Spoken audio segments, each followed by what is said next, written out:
Welcome back to another episode of Cold Red. I'm Ray Carr, and with me always is Fitz. Fitz, how are you? I'm fine, Ray. I hope you're doing well, too. I am. This season here at Cold Red, we're dedicating the entire season to a case that both Fitz and I had the opportunity to work when we were at the FBI, called the Center City Rapist case. We've had some very interesting guests on. Actually, two of these guests are almost regulars. I hope we don't have to start paying them. Today, we'd like to welcome back retired Philadelphia homicide detective Chuck Boyle and Syl Schieber, the father of Shannon Schieber, to discuss this Center City Rapist case. We also like to welcome back award-winning journalist Craig McCoy to the show.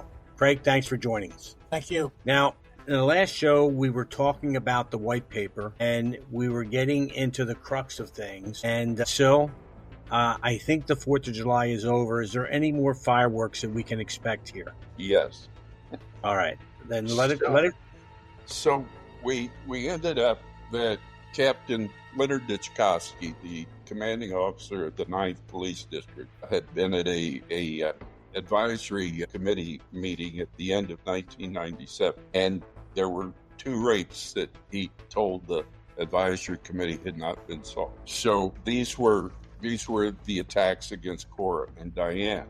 Now, according to Ken Calusi had been the commander of the Special Investigation Unit in the Sex Crimes Unit in the Philadelphia Police Department. According to his deposition, the Special Investigation Unit had found out through DNA testing in September 1997 that these 2 women were attacked by a common assailant. At our trial, Leonard Ditchkowski was asked, during the summer of 1997, the fall of 1998, or any time before Shannon Schieber was murdered, did Lieutenant Calusi ever tell you by word or document that sex crimes had linked to 4 rapes on Pine Street and thought there might be a serial rapist operating in the 9th District? Ditchkowski responded, not to my recollection. Despite this supposed white paper written in August of 1997, linking these 4 cases, or the actual DNA tests in the fall of 97 that linked Cora and Diane's cases using biological evidence, there was no notification to the commanding officer of the 9th District. As of December 1998, Leonard Ditchkowski was unaware the 2 cases he mentioned at the advisory committee meeting in 97 had been linked by DNA or were even being considered as linked by the SIU in sex crime. So even a year, even after Shannon was dead, Ditchkowski had not been informed that Cora and Diane's cases had been linked by DNA. In his deposition, Ditchkowski would testify he only found out in January 1999 that Cora and Diane's attacks had been perpetrated by a common assailant. So it's the same time that Chuck and his fellow detectives at homicide were finding out that those 2 cases were linked by DNA testing to the assailant who had murdered Shannon. So when it was linked to Shannon's case is when Ditchkowski found out that Cora and Diane's cases had been linked. In our civil case trial, Leonard Ditchkowski would also testify that the first time he ever heard of Abby and Bill's attacks were related to Cora and Diane's assailant was in October of 1999 when the DNA. So he was learning about all these things probably from reading the Philadelphia Inquirer at the same time we were. From the same time we were. Yep. And that ain't supposed to be how it works, I know. for the record. Had Ditchkowski been informed of what Calusi claimed he had told him, it is likely the information would have been passed on. At Ditchkowski's deposition, the matter of notification was explored. Question: are you aware of whether there are any policies in the Philadelphia Police Department about when a community is notified about criminal activity? Answer: I'm sure there is. I don't believe it's written down anywhere. But as part of my responsibilities, if we recognize crime patterns, we notify the community. Question: and I know you mentioned the crime bulletin earlier. Is that a vehicle by which you notified the community? Yes. What are the other possible methods that you might use for notifying the community? Community meetings, town watch groups, neighborhood newspapers. There was a staff in the 9th District, the victim's assistance officer, the crime prevention officer, They went to meetings routinely, and as part of their duties were to notify groups in certain areas where we recognized crime patterns. Question: when you were commanding officer of the 9th District, I'm trying to understand the frequency with which you might have interacted with Lieutenant Caluzzi. Pretty frequently in the beginning of my tenure because of the Fairmont cases. I spoke to both him and Eileen Bonner. Eileen Bonner was the commanding officer of the whole sex crimes operation. I'd spoke to them probably a couple times a week. Can you tell me about those discussions? In the beginning, we talked about there were actually two patterns going on in Fairmont. One was a person breaking into elderly women's houses and robbing and raping them. And there was another guy up there who was assaulting them. It wasn't a sexual nature, but that was one of the victims. We weren't sure about that. And the meetings were generally, and this was with Eileen Bonner, to get the word out to the community. And we did arrange for a meeting at St. Hedwig's up there in the Fairmont section. And of course, the Fairmont incidents had caused quite a bit of concern up there. So the people in the community were riled up about what was going on. And I believe Eileen Bonner, or I'm not sure if it was Kitty Caluzzi or Eileen, one of them was actually at that meeting. Question: when you had these meetings with Lieutenant Caluzzi about the Fairmont rapes, were you providing him with information, or was he providing you with information? How did that work? Answer: I don't have any specific recollections of it. He was probably giving me information. As I said, there was a second guy up in Fairmont. These are happening so close together. Central detectives had made an arrest up there on the second pattern.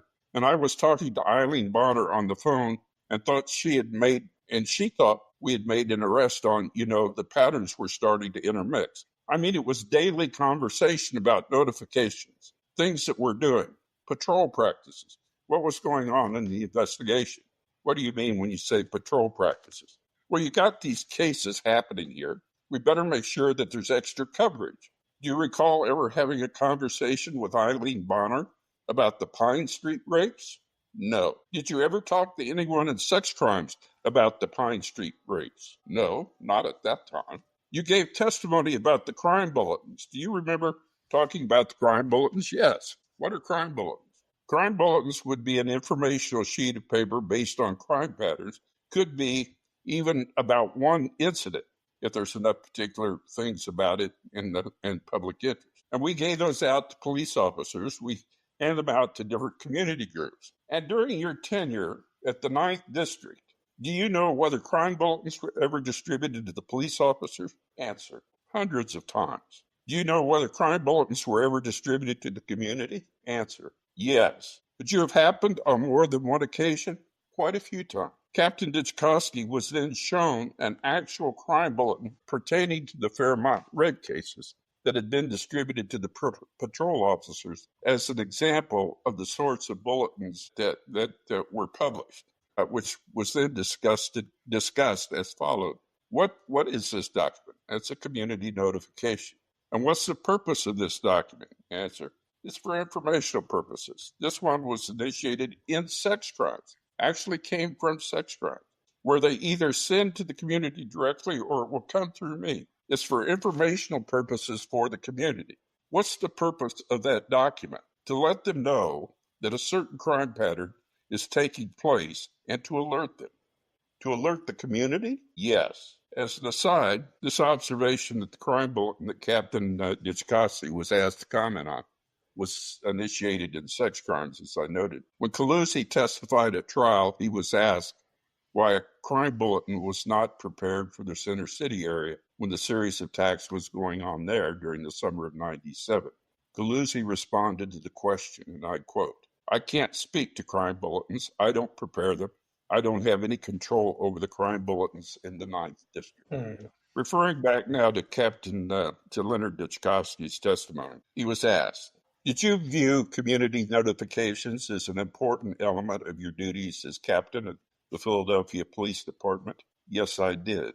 "Did you take those duties and responsibilities seriously?" "Yes, I did." "Was it your understanding that you were expected to take those duties and responsibilities seriously? Yes. Are you aware of whether there are any policies that where the community is notified about criminal activity? What are the other possible methods besides the bulletins to notify the community? Community meetings, town group meetings. How many occasions during your time at the 9th District do you think you relayed information regarding crime patterns to citizens who were attending community meetings? Hundreds. There was probably a community meeting 4 nights a week. And did you attend those community meetings? Most of them. Is that part of your duty and responsibilities as captain of the 9th District? Yes. You testified earlier that upon taking over the 9th District, you became aware of 2 Pine Street rapes. Am I correct about that? Yes. At that time, did you believe that those 2 rapes had been perpetrated by the same individual? Yes, I believe they probably were. I wasn't certain. When did you learn they were? I learned they were in January of 1999. You gave testimony about crime bulletins. Do you remember talking about them? Yes. And during your tenure at the 9th District, do you know whether crime bulletins were ever distributed to police officers? Again, going back, yes. He was then asked whether or not he had ever distributed a crime bulletin on the Pine Street rapes to the officers in his district, and he said no. Chuck, can I interrupt here for a second? Chuck, Yes. This is the early days of certainly the internet and social media. Just for our audience to be clear, if captains, sergeants, whoever are going to notify the troops or the community, perhaps potential crimes taking place, in this case, several rapes, how would that actually have been done? We're talking 98, 99 timeframe. Posters on telephone poles, news media interviews, anything in the media? Take the 97 cases that Lenny did put, Captain Dishkovsky did put a task force together on the Fairmount job, right? He's in the dark on the Pine Street jobs. And if they've been notified, they have the easiest thing in the world. They pick up a telephone, 3, 4, 5 news stations and the press. We got a serial rapist. That gets it to everybody, not community newspapers. That gets everybody notified. That's as easy as it comes. And the press would 100% publish something like that out there, the TV networks and all. So, I mean, when after Shannon's job, Captain Dishkovsky, that summer of 98, when they put the task force together, they had officers, plainclothes guys from the 9th District. They had highway patrolmen. Let me tell you something. They were stopping everything out there, right? And so you think that the summer before he wouldn't have put something together? First off, I keep hearing him saying that that there were 4. There was not 4 rapes. There was an investigation of persons. There was a burglary, and there were 2 rapes that may or may not have been linked. But I could tell you that Linda Pace, the original investigator on the last 2 cases, Cora and Diane, had linked them. But those jobs were pulled from her, right? Along with the first 2 that were pulled off of those. So you only have 2 rapes. And I think somewhere where Calusi said, you need 3 or more in order to alert the public or something.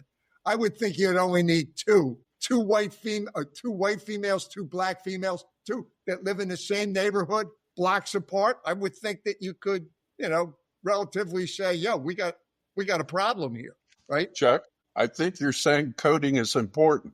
Coding is everything.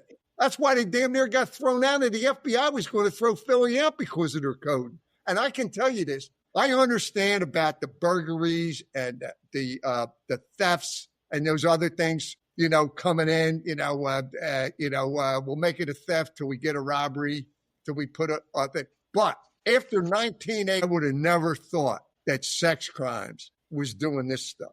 I'd have never thought that. And I'm not saying everybody in sex crimes, because they were actually handling the jobs, but these jobs here were pulled off them. It was pulled off the lines and sent to SIU. The problem I have is I can't find one name after these jobs are pulled on any of these reports that says they did anything with them. I can't, like, if you were sent, like you like to say that you were sent to homicide because you had prior SIU experience and stuff. So you went from, say, sex crimes to homicide because you have that. So he liked to say that. But the thing was that wasn't the truth was they replaced the captains in homicide because it wasn't working right. And they brought lieutenants back, right? Because I said before, captains don't make overtime. They get comp time. And after 8 hours, 9 hours, 10 hours, they want to go home, right?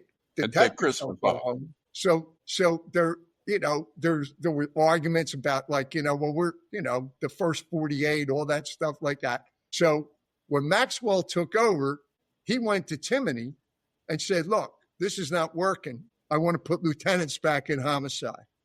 All right. So they kept Captain Glenn. They kept Captain Brady, right? And Captain Brady had been the captain of SIU in homicide because when I first went to homicide, I worked for Captain Brady. In fact, I'd worked for Captain Brady. He was the SIU lieutenant in North Central Detectives. Guess who his sergeant was? Lenny Dishkovsky, right? So, I mean, it's a small world in the Philadelphia Police Department on different paths you choose. And the thing about it is, I mean, you could go outside a court of tennis. You used to have a coffee room there, and you could hear every rumor and everything that ever went on in any district in that because cops talk. For this not to be, I mean, you had the summer of 97, 98, you basically had a whole district working with blinders on. And the public too. And I guarantee you, we can argue all day long about those two cops not kicking the door in that night. And the more I think, the more I look at it and stuff, the proper thing would have been, I know I'll get, not maybe, but to take the door. But I'll guarantee you that if those two cops that night, which both of them had been on prior jobs in 97, had known about that, they'd have kicked that door in at 2 seconds. They wouldn't have waited for anybody. They'd have gone, as soon as Parham said something like that, they'd have been right through that door. That's a fact. And they were operating in the blind. It makes no sense. This whole thing, to this day, the last episode we had, and after we talked to them, I couldn't sleep at night because it bothered me so much. I just can't believe that anybody that I know in the Philadelphia Police Department ever saw that memo. You can't tell me that no bosses up top saw that memo and just went, yeah, let me put this over here. That ain't happening. That ain't happening. It just doesn't happen. It mysteriously appears in the year 2000, just around the time of depositions. Coincidence? I'll let our listeners do that. That's the smoking gun right there. That's the most important document that you could have walked in the first day. Poor Shannon was murdered on May 7th. You could have walked in the first day, May 8th, and put that memo on the table, and those guys would have ran like rabid dogs to bring all that stuff in. If that document is a legitimate doc, why didn't they go tell Leonard Dishkovsky what they suspected? And Lenny's not a liar. And Lenny, if that document existed, I guarantee you, Lenny Dishkovsky would say, "I saw it, I overlooked it," whatever he would have said. But Lenny Dishkovsky, I guarantee you, never saw that document. Never. If that document was a legitimate document, why didn't they put together a bulletin to distribute in the Center City area when they clearly had put together such a bulletin to distribute in the Fairmont area? Those are great questions. They put all those girls that lived alone in all the materials area in danger. And all the materials that were turned over to us, there was never such a bulletin pertaining to any of these activities of the Center City Rapist prior to Shannon's murder. No, these girls were going home at night. Listen, we haven't even gotten up to the last one in 99. One of the things at trial Ken Calusi testified was that the information they had gotten from the Center City Rapists about the description of the assailant were so confusing that they couldn't put them out they couldn't give them to the patrol officer. During the trial, the city's attorneys asked a series of questions about these descriptions that had been included on the pattern board. Calusi said he developed in 97 regarding these 4 attacks. In Abby's case, the pattern board, black male, black or Hispanic male, light complected, nappy hair, DISM, distinct smell is what that meant. Bell could provide no description because she was strangled into consciousness. Didn't remember what happened. Cora provided, this is on his pattern board, no physical description, but she did say he spoke softly. On his pattern board, Diane said, white, Hispanic male, tanned, 5'8", 5'10", thin, short hair, spoke softly. The attorney went on, asking Calusi. We just went through the pattern board and the descriptions that had been provided by the victim. Based on the information you had in December of 97, was that enough information that you would have provided out to patrol officers on the street? I don't consider it sufficient information to provide to patrol officers. Why would you not consider that sufficient information? Well, it's only confusing to a patrol officer. I mean, we're talking about a range from white male to Hispanic male. If you take into consideration the Fairmont pattern, and we had a black male, so it would be impossible for a police officer to ever use that information to spot any suspect in these cases. Why? Because it was so broad and different description is provided by the victims. We were not even sure what we were dealing with. If we were dealing with a white male, a black male, an Italian male, an Israeli male. Now, a little closer review of what the victims reported to police shed a different light on what the patrol officers could have been told. So here is what was in the police files. In Abby's handwritten description of the assailant who broke into her apartment, she described him as a light-skinned black or Hispanic or Israeli, nappy hair about a quarter-inch long, thick, squarish hairline, wide forehead. She also indicated he must be very agile to have gotten into her apartment. Now, I think I've provided you with composites. The composite, I don't know if you've posted them, but if you look at and an actual picture of the assailant, if you look at the picture of the assailant, thick, squarish hairline, wide forehead, go back and look at that. Go back and look at that composite. In Cora's case, Cora told the sex crimes investigator in her initial interview that she did not get to see him. She woke up, she was sleeping on her stomach, and he put a pillowcase over her head. So she didn't just get, but she did get a chance to feel his hair. She felt like he had short, coarse hair on his chest. She said he felt very light, like thin, when he sat on her. She asked him if he was white or African American. He asked her why.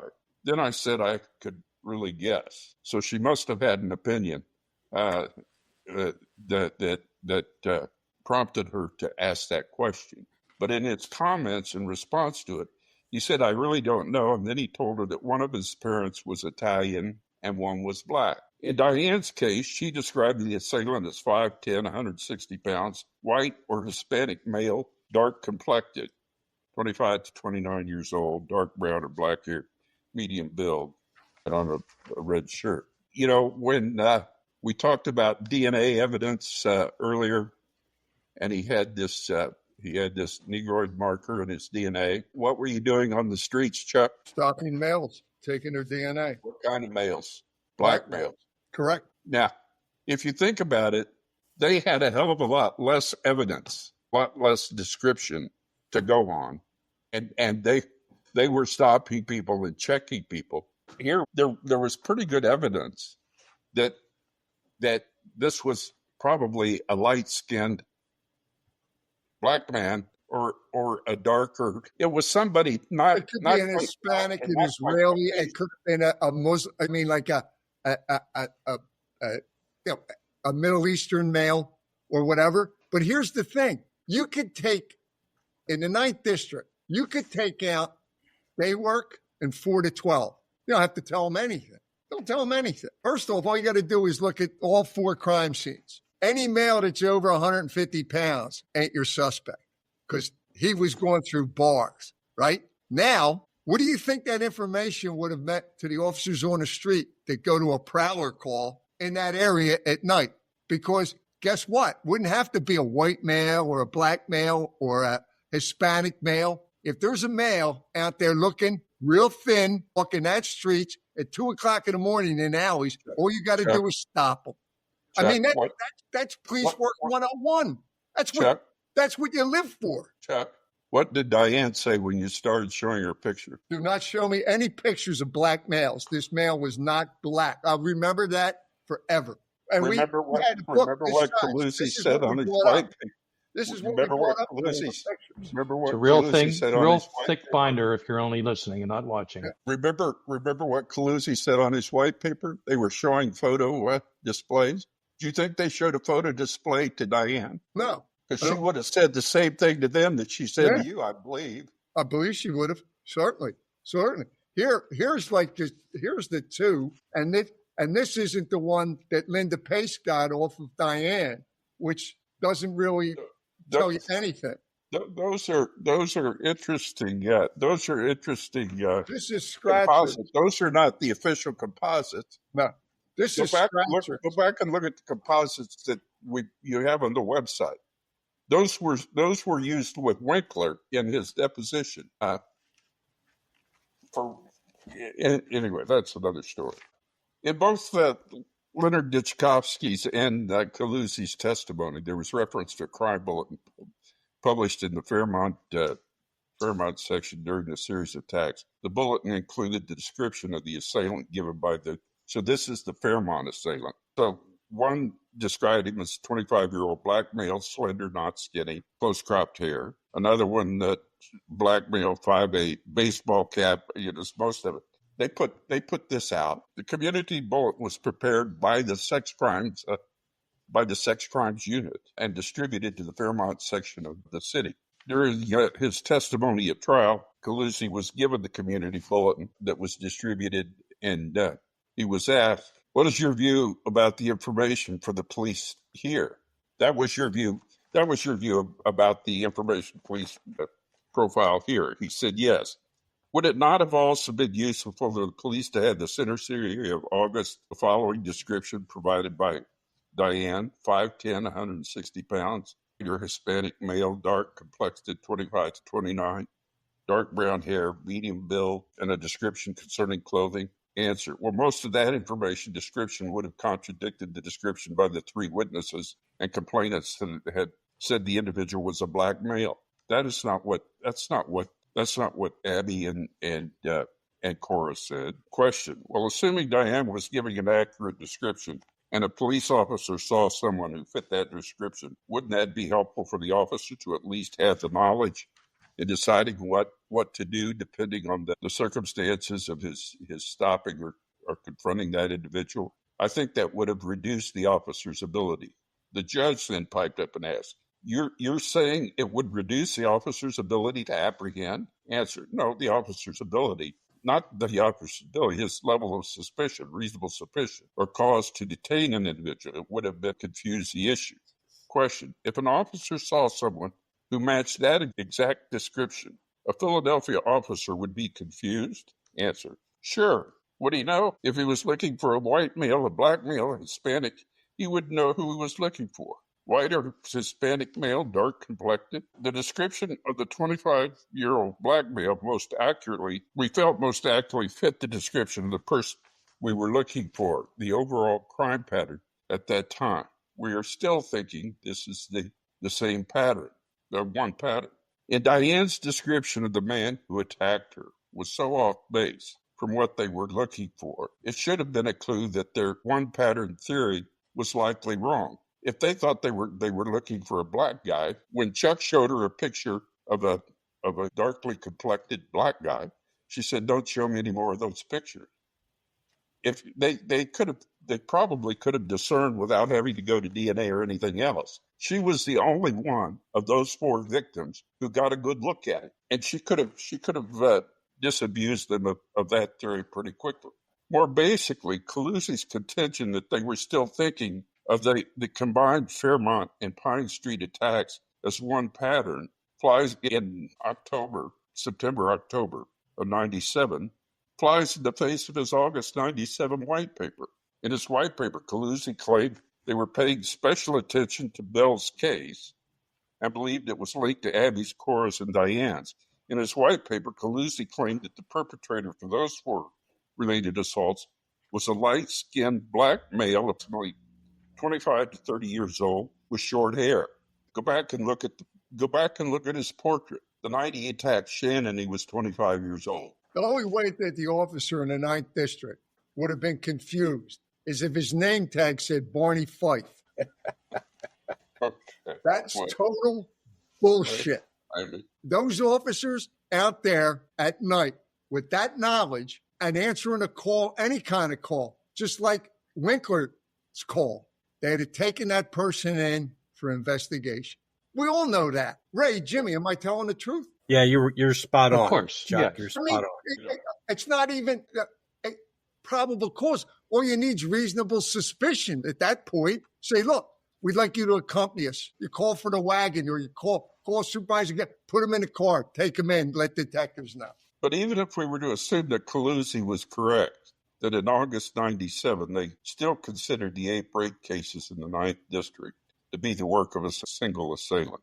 He claimed they determined for certain that there were 2 perpetrators by using DNA in September of 97. He knew for certain they had arrested the Fairmont assailant on October 3rd of that year, which meant that he knew for certain that the assailant for the Center City cases was still unaccounted for 3 months before the end of 97.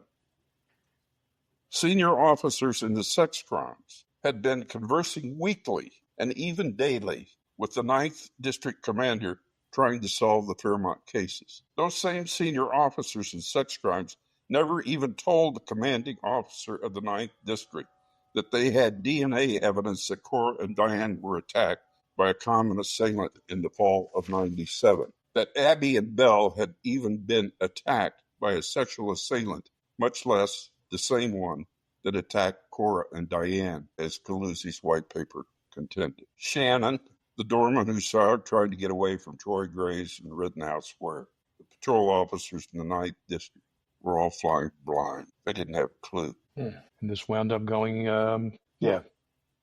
2,000 miles away, eventually to Fort Collins, Colorado, where this campaign of terror continued. There's still one. After we linked the 2 cases, Cora and Diane's, he went silent. And there wasn't a task force. It was Jeff and I. And then we were joined by, at this point, Chief Maxwell and Commissioner Timoney and Deputy Commissioner Johnson got together and they blew up sex crimes. They replaced Captain Bonner. They brought in an inspector, Dick Kirshner. Then they brought in a captain, Joe Mooney. And this is when they started to revamp everything. And they had the lieutenants in there were, again, not a relation, Mike Boyle and Tom McDevitt. And in 99, they had asked Chief Maxwell, they get involved in the, maybe it was later in 99. I'm sorry, later in 99. But what happens in the meantime is, if you looked at the pattern that, after we had the first 2 cases, Cora and Diane, we looked at the pattern and then we started figuring out that he only strikes from like May to September. What's that tell you? It tells you that he's around the summer. I remember we went to the Ringling Brothers Circus. We actually did baseball players, sports teams that came to town. Whatever we could look at, we were looking to see if there was a pattern, like if the circus was here, did they have another pattern like that where the last time wherever they were at? We were just trying to link stuff. Chuck, I remember you're looking at ships like merchant marines coming in at certain times, Delaware River. Right. Yeah. Yeah.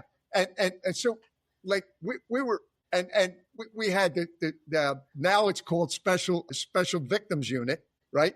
Because he didn't want that name ever associated. Timoney, sex crimes unit was like, like they take the thing and they stamp it and break it, but that was gone. And so then what happens is it goes nothing. And then we go through the summer. It's like nothing, August. I still remember it. It was a Saturday morning. I was actually at my aunt's, my mother's sister's funeral when I got a phone call from Sergeant Notiff and said, we had a rape, an attack downtown and on North Dane Street. We think it might be him. We said, okay. So he says, I'm going to get a hold of Jeffrey. Can you come in? I said, I'm en route right now. And that was a Saturday morning. I remember it was hot. I think it was like August 27th, 28th, something like that. And I have it here. Hold on.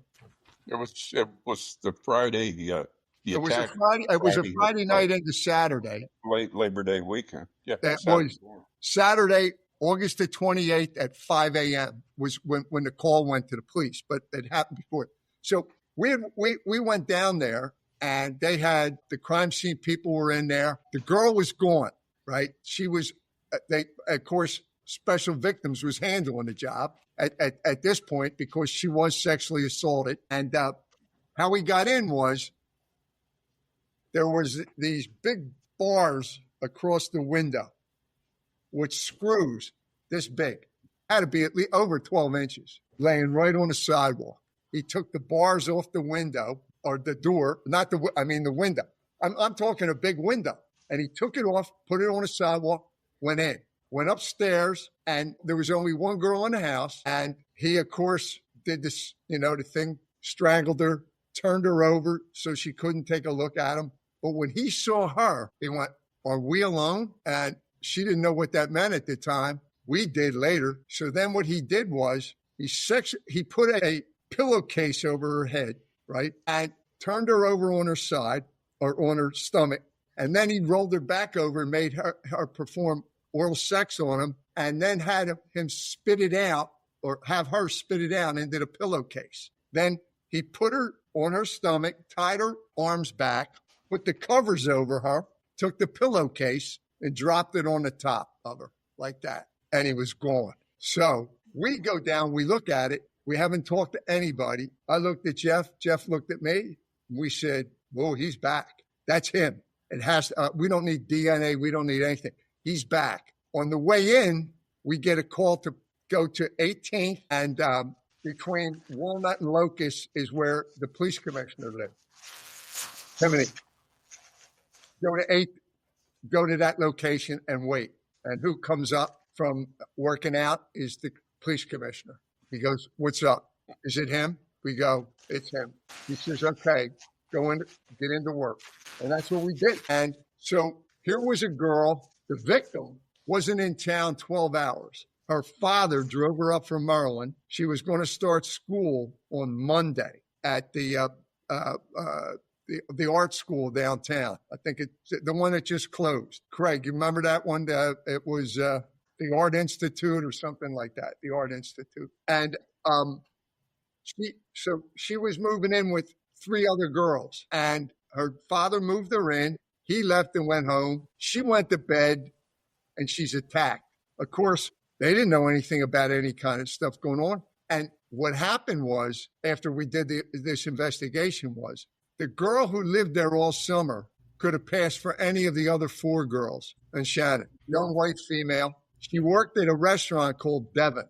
And at night, she would leave the restaurant, walk into Rittenhouse Square, walk down 19th Street to Nordane Street, make a right, go into the house, which was in the middle of the block, and she lived there alone all summer. That night of August the 27th, she worked at the restaurant. She walked into Rittenhouse Square. She went down 10th Street. And before she got to Nordane Street, she veered off to go to a party, right? So that's when he went in and said, "Are we alone?" Because that was a white female, kind of like brownish hair. This was an Asian female, right? And so she doesn't go there. He must follow her down, then back off a little bit, let her go in, get situated, because he's coming in now. He's decided tonight's the night. But when he goes in there, it's the wrong female. And that's when he got panicked. He still did it, still strangled her, did all the other stuff, and then he's gone. And as we know, when Ray said that he went to the town meeting that night, he swears that, and very possible, as Jimmy and Ray said, he could come to this meeting. I guarantee he was probably at that meeting because he was leaving to join the Air Force that month, the end of September. We didn't know that at the time. And he left that pillowcase, and I swear he put that right on top because he knew he was leaving town, and put it on top of her. And that was a fuck you to the Philadelphia Police Department. I'm out of town. Screw you guys. You'll never catch me. And I'll make this guarantee. If he had left Philadelphia and never committed another sin in his life, never did one thing that they would have ever taken his DNA, would we have caught him? Hell no. We'd have never got him. We'd have never got him. He couldn't help himself, so he goes out to Colorado and does that. But that's the truth. When you think about it, he was leaving town. He did it one last time. He could have taken that pillowcase with him.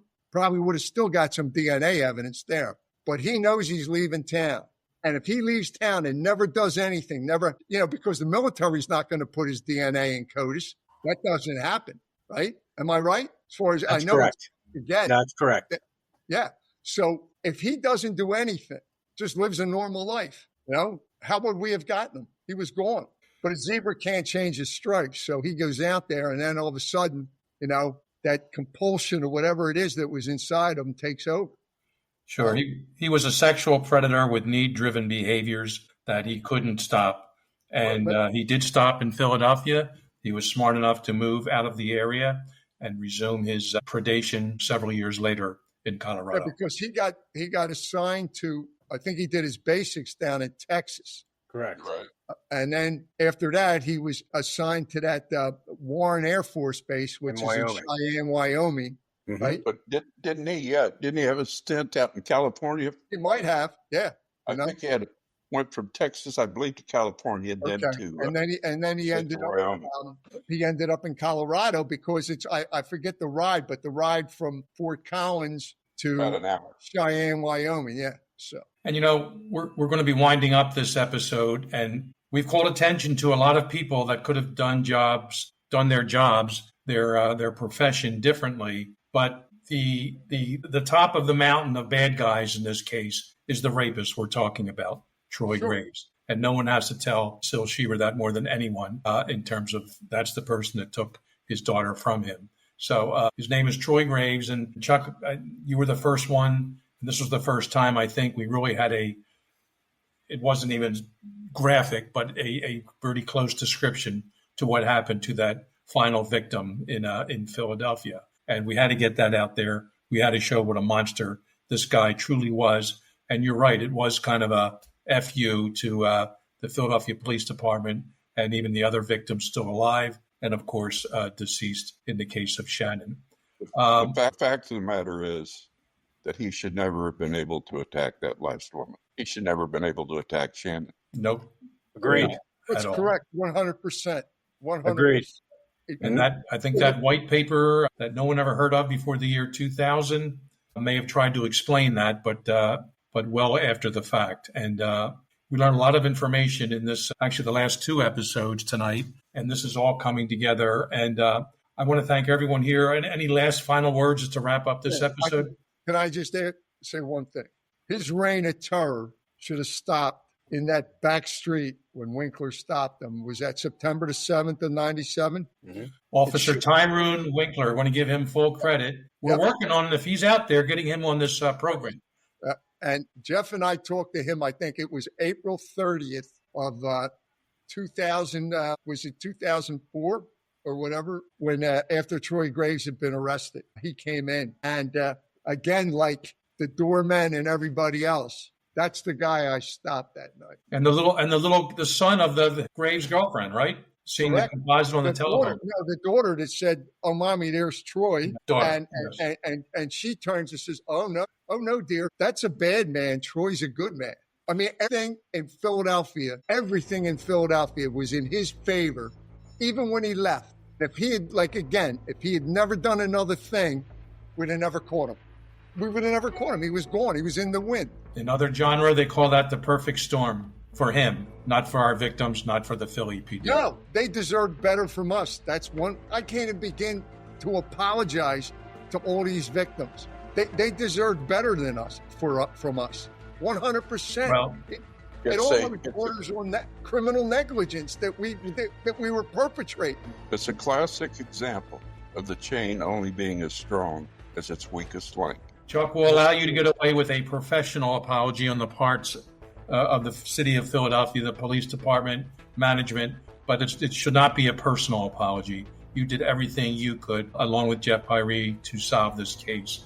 You just didn't have all the tools you needed at that time. And I have to say this, the bosses, the captains in homicide, the chief inspector, the deputy commissioner, the commissioner, they were just as much in the blind as we were. They didn't know any of this, and we didn't know any of this. And that's, I can't even rectify that. I mean, because anytime we needed something and we went to Chief Inspector Maxwell, done. We have to go here, done. We need this, done, right? I mean, I hear you, Ray. And Chuck, I should say. Ray, any final words, and I'll take us out. Yeah, I do. I want to add a disclaimer to this episode, and the disclaimer is being because there was some graphic description of some material here, but the disclaimer is the content you're about to listen to contains graphic material that may be disturbing or upsetting to some audiences. Listener discretion is strongly advised. Well put. Public service announcement too. Well put, Ray. And yeah, we'll do this public service announcement again every episode from RAIN, which stands for Rape, Abuse, and Incest National Network. And that is, if you or someone you know has experienced sexual assault, you are not alone. RAIN's National Sexual Assault Hotline offers free, confidential, 24/7 support in English and in Espanol. Call 800 or their numbers 800-656-4673. You can chat at www.hotline-rainn.org or text HOPE to 4673. Again, Sil Schieber, Chuck Boyle, Craig McCoy, thank you for being our guest tonight. I have a feeling at least some of you will be back. We're going to wind this season up with taking us to the next level here, certainly Colorado. Ray, is always good working with you. I'd like to thank Matt McLaughlin and Matt Robinson as our producers, Rick Schilling as our musical director. Folks, please check us out on coldredpodcast.com. Like, subscribe, and follow us. And we will be back before long with another episode of the Center City Rape Case, soon to move to Fort Collins, Colorado in the next few days. Thanks, everyone. Have a good night, and see you next time on Cold Red.